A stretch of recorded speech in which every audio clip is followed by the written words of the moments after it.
Sharks standout in Leicester mauling puts pen to paper. The timing of the announcement that Ethan Hooker has extended his contract with the Hollywood-based Sharks could not have been more perfect, for he was the one standout in an otherwise sobering experience for the Durbanites at Welford Road at the weekend. The Sharks were competitive in the first quarter of the Investec Champions Cup game against Leicester Tigers up until the 24-minute mark, and effectively surrendered any chance of winning it when Leicester scored 4 tries in the remaining 16 minutes of the half. There were some errors that contributed, and it is easy to feel sorry for wing Edwin Keeter, who did well to stop a Hander-Pollard penalty line kick from going into touch, but his pass back unfortunately got picked up by a Leicester player to give away the try that took the hosts more than a score ahead.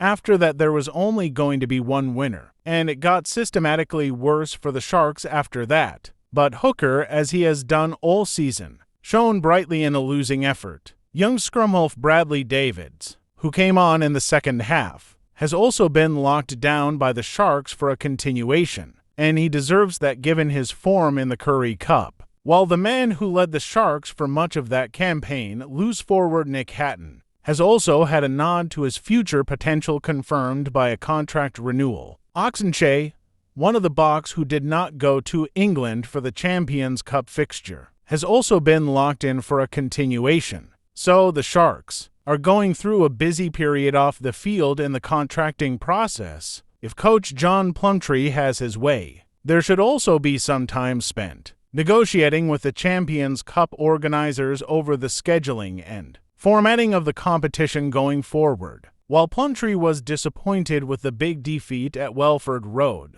and it did tell him what he probably didn't want to know about the depth, or lack of it, below his first-choice team, he also would have seen it coming. While there is understandable criticism in England, in particular at the South African teams, sending understrength combinations to away Champions Cup fixtures, Plumtree saw his selection decision as unavoidable, heading to England for one game and then returning to play the Vodacom Bulls in a key Vodacom United Rugby Championship game a week later would undeniably have compromised his team's chances in that crucial derby. Plumtree has a solution to the problem that he hopes someone will take up. We want to bring Sia here. We want to bring our best here, and what a showcase game that would be, said Plumtree. I want to go out there and give Leicester a good hiding in front of their home crowd. But the reality is we've got to look after these athletes. They are not robots. They don't front up every week. And right now, the South African boys are treated like robots. When he said that, Plumtree would not just have been referring to the Champions Cup schedule, but also the fact that unlike the rest of the world, the top South African players are on a 12-month season because of this country's commitment to the Castle Lager Rugby Championship, which is played in what for the Northern Hemisphere is the off-season. While the All Black players are on holiday now and enjoying a proper off-season, the home-based South African players who beat them in the championship